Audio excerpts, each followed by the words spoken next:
This elderly nun was a spiritual director, mentor to this young priest. And she gave him a bit of advice, a bit of counsel, and I'm going to apply that to you as well. And I'll tell you what she gave him, I'll give to you and give to myself as well. And this is what she told this young priest.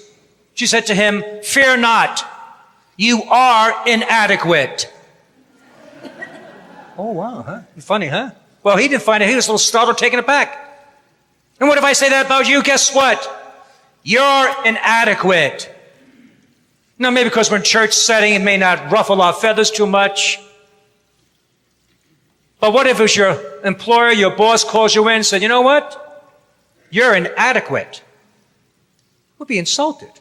Heck, never mind inadequate. We don't even like the word adequate. Even that's sort of an insult. Guess what? You're adequate. Oh, no, I'm not. I'm better than that. Well, what if it was your spouse? "Honey, you're inadequate." Ooh, ouch. Well, what if it was your children? "Mom, Dad, you're inadequate." It would sting, it would hurt, and probably automatically would think of different reasons why it's not true. We would defend ourselves. "Oh, no, I'm not." And, well, what if I went to see the bishop? He called me in and said, "Tom, I find you inadequate." That'd be a hit to my gut. I don't know if I have the guts to defend myself, but if I didn't, then I'd be in the car driving home. "Oh, yeah, I'm not inadequate. Look at all I've done. Look what I did." And I would list things in my mind proving myself, right? But the truth of the reality is this. At our very core, we are all inadequate. Okay? At our very core, no matter what we might have done, achieved, succeeded, grant you that, we are all inadequate. And only God is sufficient. So therefore, if I could accept being inadequate rather than argue, defend it, you know what happens? It's a relief. If I can accept it about myself, it becomes a relief. I no longer have to prove myself. I no longer have to strive. I no longer have to carry this burden to feel it's all up to me. It's in God's hands. Only God is sufficient. And therefore, if it's in God's hands, I don't have to worry because God is in control. Most of us probably the age and remember when you flew on an airline, they gave you more than a half a can of soda and a bag of peanuts, right? They actually gave you a meal, and you had to use a knife and a fork. And depending on the airlines, the bigger the airline, the better the choices, the better the meal. Well, this one airline wasn't a very, very big airline. The stewardess was going down the aisle, and she asked one of the passengers, "Sir, would you like to have dinner?" He said, "Sure. What are my choices?" And the stewardess replied, "Yes or no."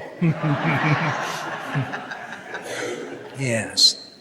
And I'm going to give you a life plan right now. And I'm going to keep it very simple. And there's going to be simply two choices. This is it. Very simple.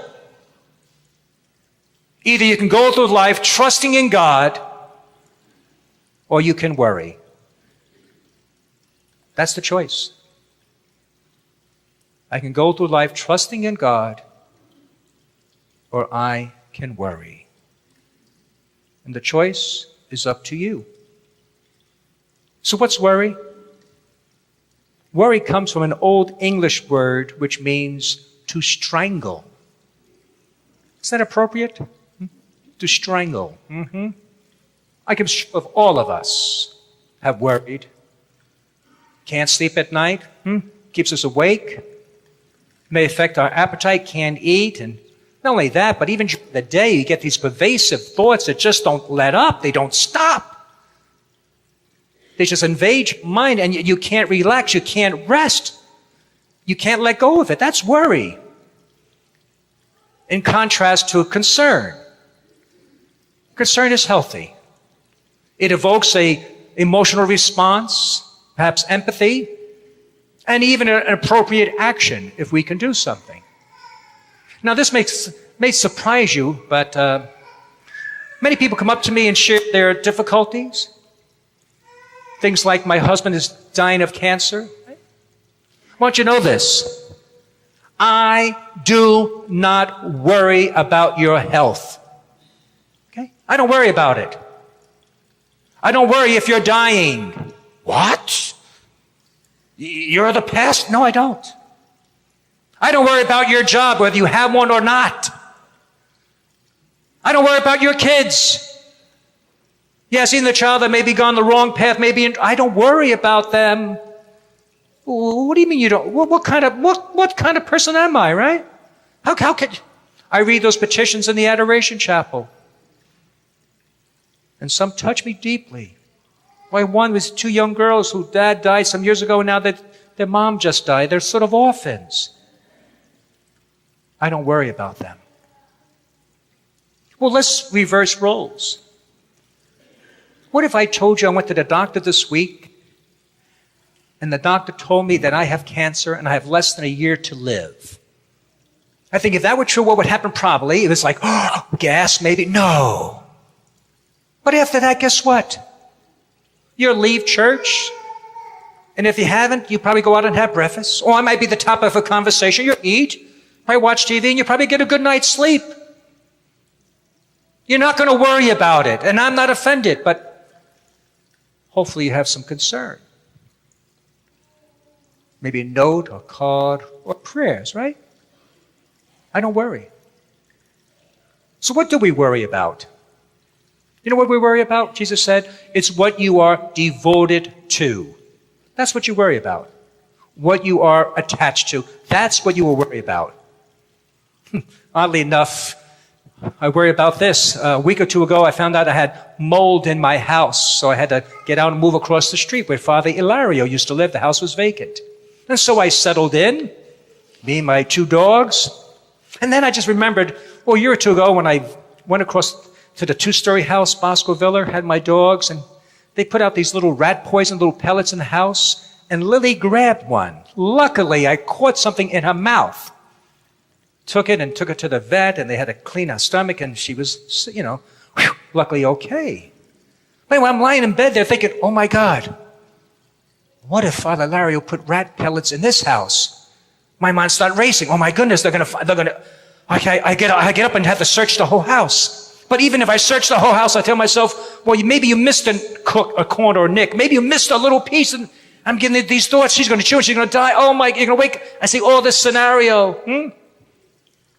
If I said enough, leave it go. But isn't it odd? I worry about that and not someone who's dying of cancer. We worry about what we're devoted to. And so Jesus' gospel, he says, do not worry what you ought to eat or what you ought to wear. Now when he says, do not worry about what you ought to eat, he doesn't mean, should we have Mexican or should we have Italian today? Okay? Or what should we wear? Should we wear the red one or the brown one? No. Back then, first century, it was day-to-day existence. They're not sure where the next meal is coming from. Now, most of us probably do not worry about what we're going to eat. Right? That's usually not a concern or worry about us or what we're going to wear. But we do have our worries, don't we? And they're important. Could be your children, could be your health, could be, will I have enough money for my retirement? Whatever the list may, and they are important. They are important. But not the main thing. See, on the practical side, it's the things we worry about. Only 2% is really worth our worry. The other 98%, either it never happens, it wasn't as bad as we thought, or you couldn't change it anyway. So really only 2%. Most of it never happens. Remember I told you some years ago I was home for the summer vacation, had to visit a priest friend, had to borrow my brother's car. I learned how to drive an automatic, never a stick shift. He gave me a quick lesson how to do the old gears and stuff, and I thought I had it handled pretty well. And I got going, and then all of a sudden I came up this rather steep hill, and I was at the top of the hill, and then it was my turn to go, and all of a sudden I started rolling back, slammed the brake. I was close. And then I tried again, and rolled back and, whoa, this car's behind me now, just missed it, and oh my God, I'm starting my panic. And then I tried a third time, and again the car rolled back, and I slammed the brakes, and I can't move. I'm sweating, I'm nervous. I look in the rearview mirror, now there's a line of cars behind me. And now they're honking their horn. This is terrible. This is a nightmare. And I couldn't wave them, go ahead, because on the other lane was 2 lanes. Cars are making a right turn. So there's, I'm just helpless. And a cop comes and says, what's the problem? And shamefacedly, I tell him, I don't know how to do my stick shift. He just looks at me. And then he stops the traffic, and that's that. But anyway, what happened was, a couple of days later, I'm supposed to take my mom and dad to Cooperstown. Thinking, oh my goodness, there's all hills and mountains there. I'm thinking, oh my God, I'm in trouble. I am in trouble. This is going to be a disaster. I'm going to be rolling. And I'm traveling with my mom. She's going to drive me nuts. And I have this scenario, like I'm panicking. Cancel the trip. Don't go. It's going to. And I went, and there were no hills. There wasn't a problem. And that's quite often how our worries are.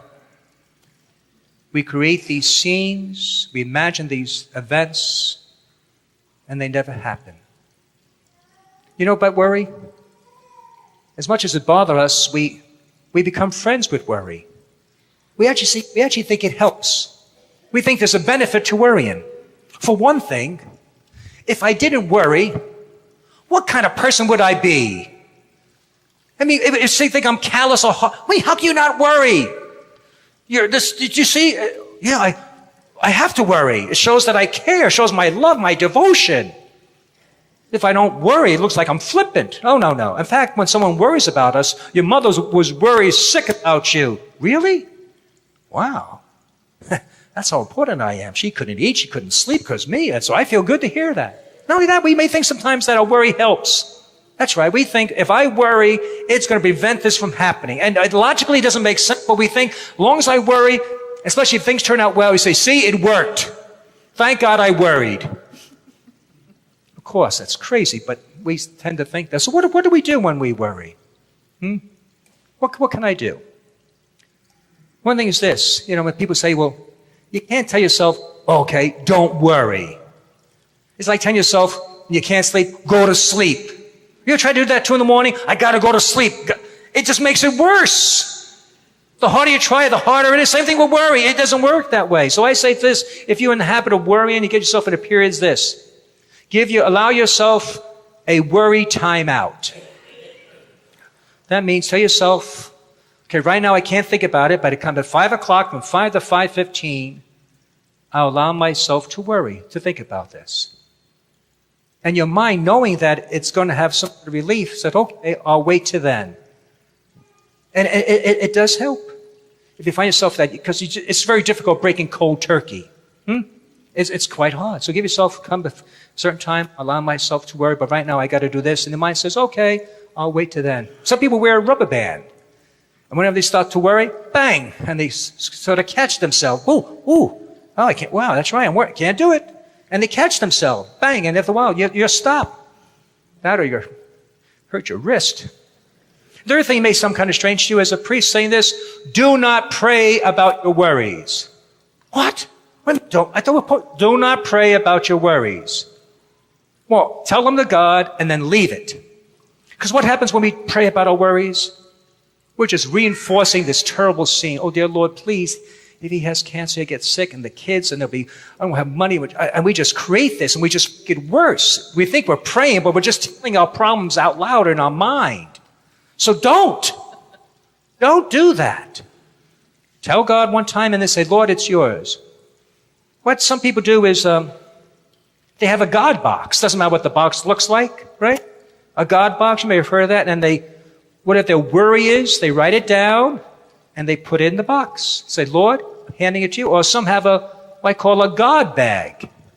Same thing. Put it up high somewhere, and then you write your prayer worries, you put it in the bag like, here, Lord, I'm giving it to you.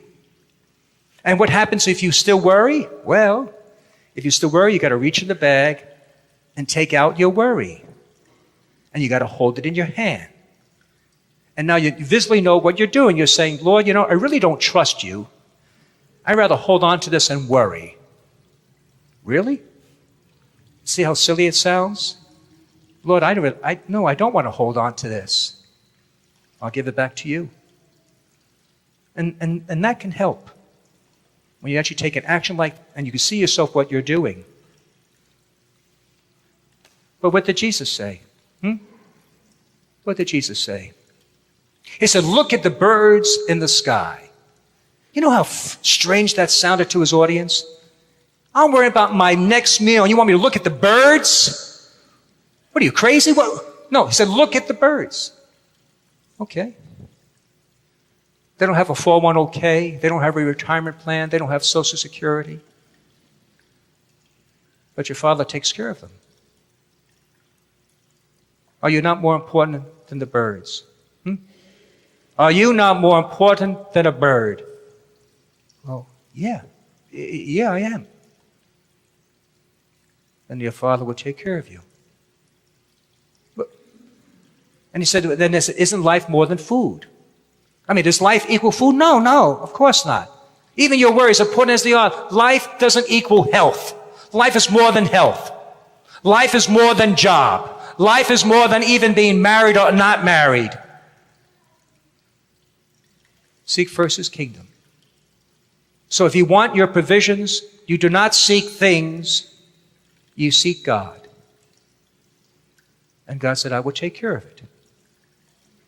Just imagine yourself in a period of, you're going through this worry, consternation. See yourself worrying, and all of a sudden, in the midst of your worry, all of a sudden, an angel, a messenger from God appears to you.